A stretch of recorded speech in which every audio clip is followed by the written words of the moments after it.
The new Congress is returning to Washington, and even though they aren't in session yet, Republicans are on the attack.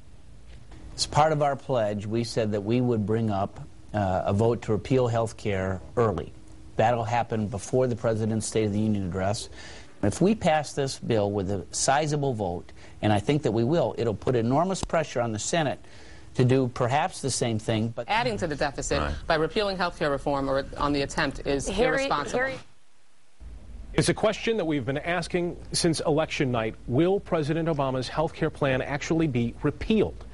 Political reporter Rick Albin is here in studio with analysis. Rick? Quick answer, Brian, is probably not. Republicans can and almost certainly will pass some type of a repeal in the U.S. House.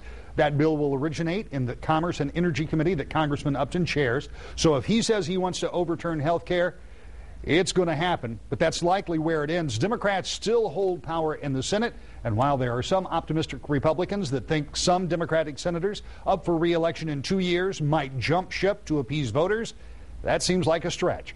And in any event, there are not enough votes to overturn a certain presidential veto. But Republicans have another way of impacting health care.